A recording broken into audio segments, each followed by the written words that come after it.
तो सीरीज की शुरुआत हमें एक काफी इंटेंस सीन से दिखाई जाती है जो कि फ्यूचर की टाइमलाइन 2022 का है। और वहाँ हम एक लेडी को देख पाते हैं जिसने अबैंडन फैक्ट्री में शेल्टर लिया हुआ है, जिसे एक शख्स ढूंढ रहा होता है। और हम नोटिस कर पाते हैं कि वो कोई आम सा इंसान नहीं, क्योंकि कुछ ही मिनटों में हमें पता चल जाता है कि वो शख्स एक मशीन है, यानी कि एक टर्मिनेटर। और वो उस लेडी के पीछे बिना किसी रीजन के पड़ा हुआ है, जिसके साथ साथ हमें पता चलता है कि उस लेडी का नाम इको है, जो काफी अच्छी सोल्जर भी है, क्योंकि वो जरा भी हेसिटेट नहीं करती है डायरेक्ट फाइट मशीन से लेने में। और उसी के साथ हम देख पाते हैं कि वो अपनी इंटेलिजेंस के साथ साथ कुछ टूल के इस्तेमाल की मदद से उस टर्मिनेटर को ना सिर्फ रोकने में कामयाब होती है, बल्कि उससे कुछ क्रूशियल इंफॉर्मेशन एक्सट्रैक्ट करने में भी, जिसे वो सीधा अपने कैंप ले आती है। जिसके बाद हमें पता चलता है कि 1997 में जजमेंट डे हुआ था, यानी कि 1997 में रोबोट्स इंसान के अगेंस्ट हो गए और उन लोगों ने इंसानों पर अटैक करना शुरू कर दिया, वो भी न्यूक्लियर मिसाइल से। जिसके बाद से ही स्काईनेट जो एक रोबोट है, उसने पूरे वर्ल्ड पर अपना रूल शुरू कर दिया। पर फिर भी उसे कुछ ह्यूमन सरवाइव कर गए, जिन्होंने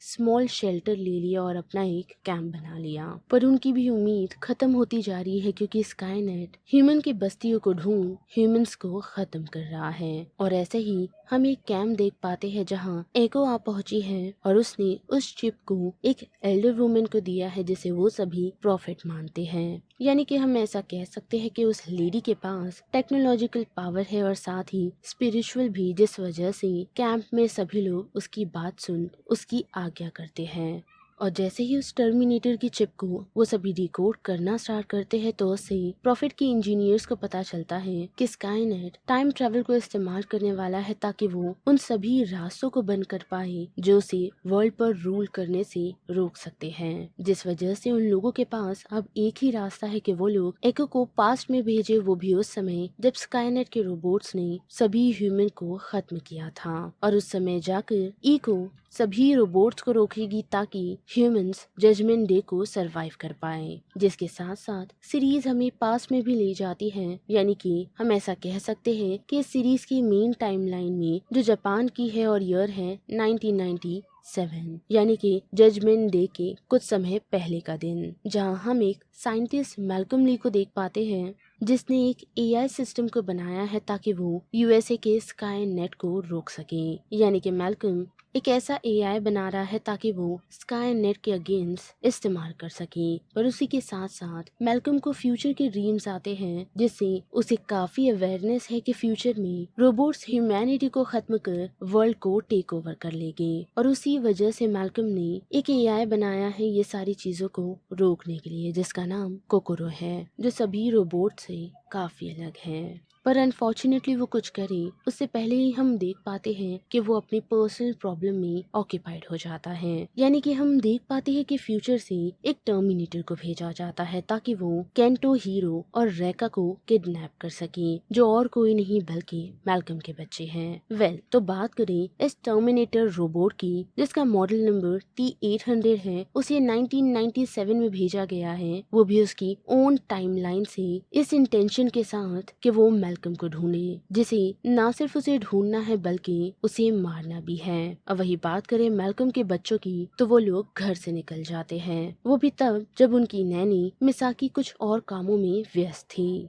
जिसे ढूंढने के लिए मैल्कम मिसाकी के साथ निकलता है और उसे पता है कि रेको और कहीं नहीं बल्कि अम्यूजमेंट पार्क गई होगी, जो वो लोग अक्सर उसकी मॉम के साथ यानी कि उसकी वाइफ के साथ जाया करते थे। पर अनफॉर्चुनेटली उसका सामना वहाँ T800 रोबोट से हो जाता है, जो वहाँ मैल्कम को मारने के इंटेंशन से पहुंचा है। लेकिन कुछ ही समय में हमें ये भी पता चल जाता है कि उसका इंटेंशन सिर्फ मैल्कम को मारना नहीं, क्योंकि इस समय में मैल्कम ने अभी तक उसके एआई प्रोजेक्ट यानी कि कोकोरो को फुल्ली डेवलप्ड और उसे इनिशिएट नहीं किया है, जबकि असल रियलिटी में टर्मिनेटर जिस टाइमलाइन से आया है, यानी कि जिस वर्ल्ड से वो रोबोट बिलोंग करता है, उस टाइमलाइन में पास्ट में ऑलरेडी स्काईनेट और कोकोरो एक साथ एग्जिस्ट करते थे। साथ ही उस टाइमलाइन में उन दोनों के बीच एक वॉर हुआ था, यानी कि दो आर्टिफिशियल इंटेलिजेंस सुपर कंप्यूटर के बीच वॉर छिड़ गया, जिस वजह से कोकोरो एक डायरेक्ट राइवल स्काईनेट की बन गई, जिन दोनों का इंटेंशन एक ही है, यानी कि वर्ल्ड को रूल करना, वो भी रोबोट को कंट्रोल करते हुए। और स्काईनेट ही है जिसने T-800 टर्मिनेटर को 1997 में भेजा, वो भी 2022 से, वो भी सिर्फ एक इंटेंशन के साथ, ताकि वो अपनी AI राइवल कोकोरो से छुटकारा पा पाए, वो भी तब जब वो फुल्ली इनिशिएटेड ना हो। यानी कि हम ऐसा कह सकते हैं कि वो टर्मिनेटर का रियल प्लान मैल्कम को मारना नहीं, बल्कि उसकी रिसर्च फैसिलिटी कॉर्टेक्स इंडस्ट्री में जाना है, जहां वो कोकोरो को डेवलप कर रहा था, ताकि वो वहां पहुंच उसे बंद कर सके। वेल, तो फिर से बड़ी, जब T-800 मैल्कम पर अटैक कर रहा था तो उसे बचाती हुई एको पहुंची, यानी कि वो भी फ्यूचर टाइमलाइन से 1997 में ट्रेवल कर चुकी है, ताकि वो उस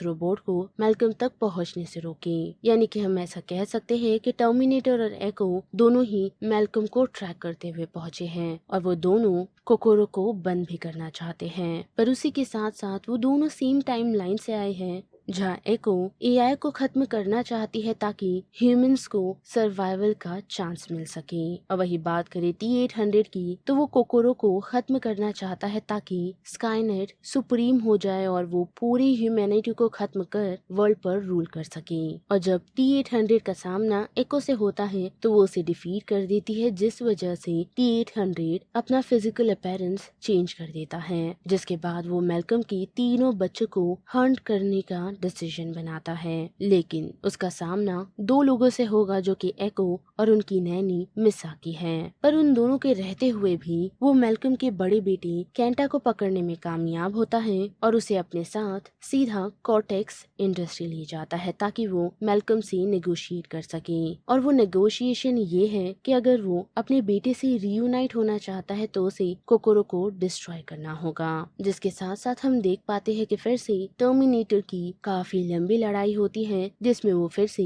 केंटा को पकड़ने में कामयाब होता है और सीधा उसे EMP चेंबर में ले जाता है, जहां वो मशीनों के साथ साथ कोकोरो को डिस्ट्रॉय कर सकता है। पर ये काम T-800 खुद से नहीं कर सकता, क्योंकि अगर उसने EMP चैम्बर को एक्टिव करने की कोशिश की तो उसे टर्मिनेटर की जान जा सकती है, जिस वजह से उसने केंटा को चुना ताकि वो उसे ऑपरेट कर सके। और उसे ये भरोसा है कि केंटा ऐसा करेगा, क्योंकि हम देख पाते हैं कि केंटा को शुरुआत से ही AI और रोबोट्स में काफी इंटरेस्ट रहा है, लेकिन उसका ये इंटरेस्ट रोबोट के लिए प्यार नहीं, बल्कि उसे अक्सर रोबोट को ओपन कर उसे स्टडी करने में काफी दिलचस्पी रही है। यानी कि केंटा उन्हें क्रिएशन मानता है जिसके साथ खेला जा सकता है और साथ ही ह्यूमन के कामों में वो काम आ सकता है। और उसकी इस इंटरेस्ट की वजह से हमें और केंटा को पता चलता है कि उसने फ्यूचर चेंज कर दिया, यानी कि T-800 उसे ये रिवील करता है कि केंटा ही है जिसने उसे 2022 से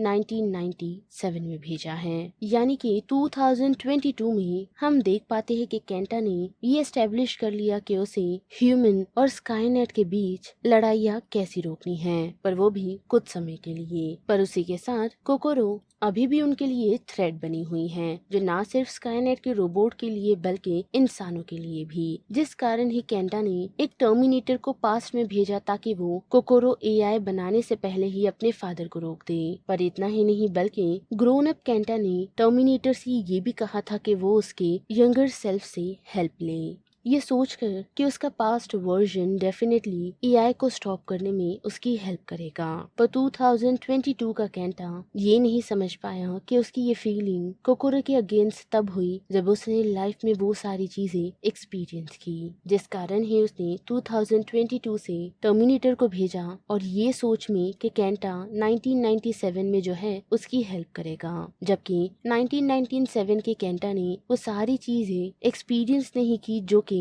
2022 के केंटा ने की थी। और 1997 में हम देख पाते हैं कि कोकोरो केंटा यानी कि 1997 के केंटा के पास पहुंच उसे यही कहती है कि उसके फादर ने उसे उसके बेटे पे भरोसा करने के लिए कहा है, साथ ही फेथ रखने के लिए भी जो वो उस पर करती है, जिस कारण केंटा भी अपने फादर की क्रिएशन पर भरोसा कर उस EMP डिवाइस को इस्तेमाल तो करता है लेकिन उसे डीएक्टिवेट करते हुए, और वो कोकोरो को सरवाइव करने के लिए देता है। और अब बात करें मैल्कम की, यानी कि उसे ये इंस्पिरेशन कहाँ से मिली और उसे कैसे पता था कि फ्यूचर में रोबोट्स ह्यूमैनिटी को खत्म करना चाहेगी, जिस वजह से उसने AI कोकोरो को बनाने का डिसीजन लिया ताकि वो जजमेंट डे को रोक पाए। तो इस सीरीज के एंड में हमें ये भी रिवील किया गया कि मैल्कम एक्चुअल में फ्यूचर से आया था, यानी कि जो ड्रीम उसे अक्सर आया करते थे वो ड्रीम्स नहीं बल्कि उसके पास्ट के एक्सपीरियंस थे, क्योंकि मैल्कम का जन्म 2025 में हुआ था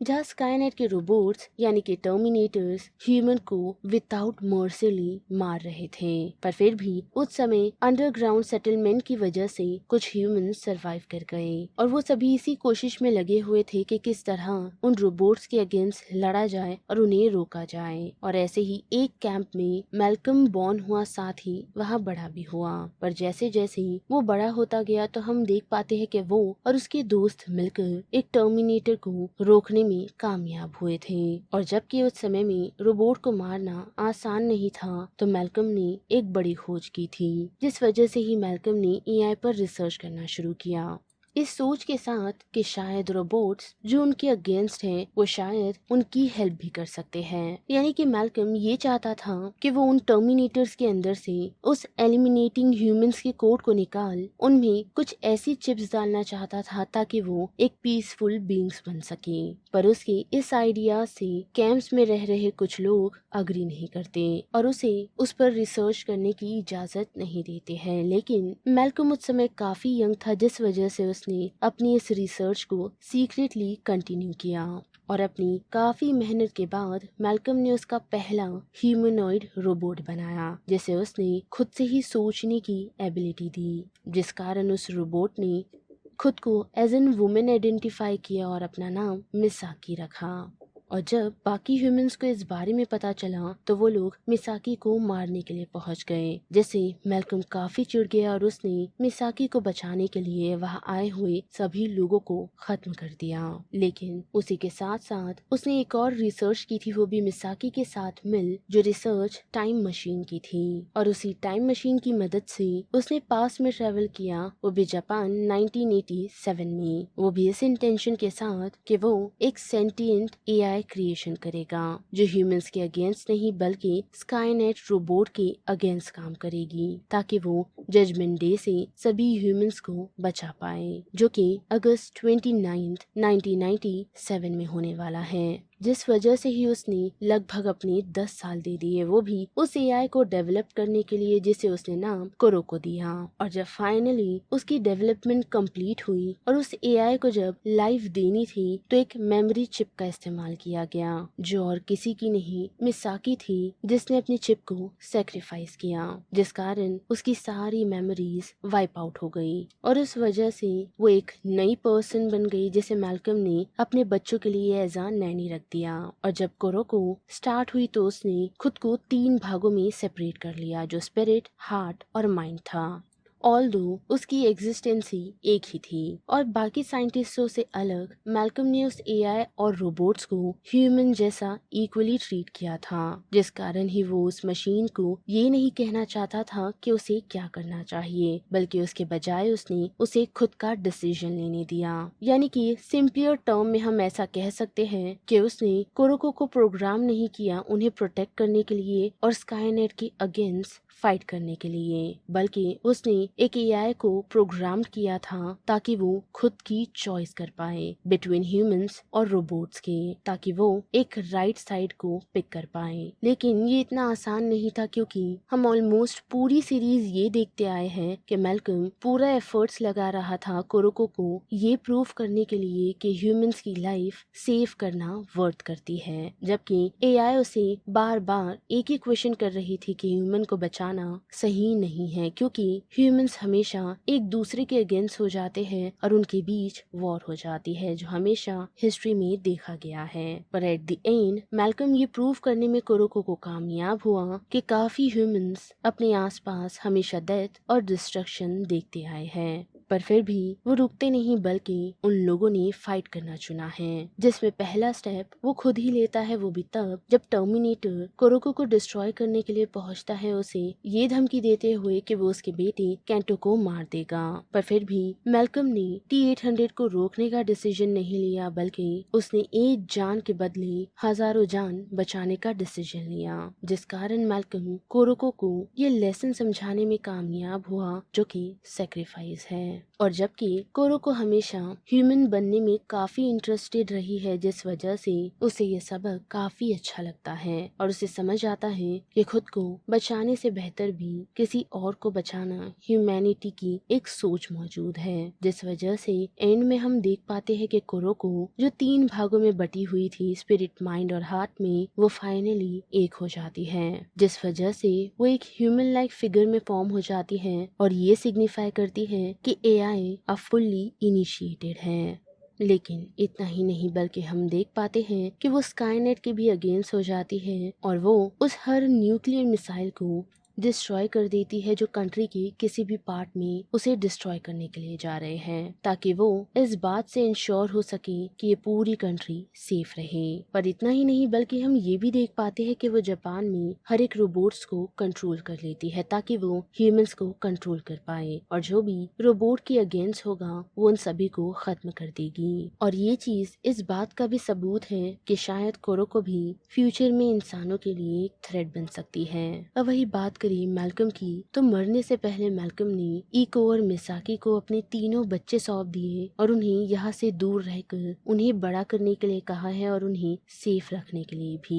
पर उसी के साथ साथ उसने इको को ये रिवील किया है कि वो उसकी मदर है, यानी कि इको की ओरिजिनल टाइमलाइन में उसने कभी पास्ट में ट्रेवल किया ही नहीं, जिस वजह से उसने 2025 में मैल्कम को जन्म दिया और मैल्कम की मेमोरीज में उसकी मदर का एक रोबोटिक हार्ट था। और वही सेम चीज हम 1997 में देख पाते हैं, जहाँ T-800 ने इको के हाथ को सीवियरली बर्न कर दिया है, जो इंजरीज उसे 2025 में कैरी नहीं करनी चाहिए थी। पर according to the rules of time travelling, जो हमें प्रॉफिट ने भी सीरीज में समझाई है कि कोई भी जब ट्रेवल बैक करता है तो वो कोई पास्ट में ट्रेवल नहीं कर रहा, बल्कि एक नई डिफरेंट रियलिटी में ट्रेवल कर रहा है। तो हम ऐसा मानकर चल सकते हैं कि इको के हाथ में जो इंजरी हुई है 2025 में, जिस कारण उसे रोबोटिक हाथ लगाना पड़ा, यानी कि इको के साथ और भी कुछ इंसिडेंट्स हुए थे जिस वजह से उसने रोबोटिक हाथ अपनाया है, जिसकी इन्फॉर्मेशन फिलहाल हमारे पास तो नहीं, जो शायद हमें आने वाले सीक्वल में पता चल सकती है। लेकिन एज ऑफ नाउ जैसा हम देख पाते हैं कि इको और मिसाकी केंटा हीरो और रेका को अंडरग्राउंड टनल्स में ले जा रहे हैं, ताकि वो लोग उन्हें रोबोटिक रूल वर्ल्ड से दूर रख सकें। और वही दूसरी तरफ हम देख पाते हैं कि कोकोरो मैल्कम की डेड बॉडी को रिट्रीव करती है और साथ ही T-800 टर्मिनेटर की CPU को भी, जो शायद ये सजेस्ट करता है कि कोकोरो मैल्कम को टर्मिनेटर बना सकती है, ताकि वो इस पॉसिबिलिटी से स्काईनेट से ह्यूमन को बचा सके।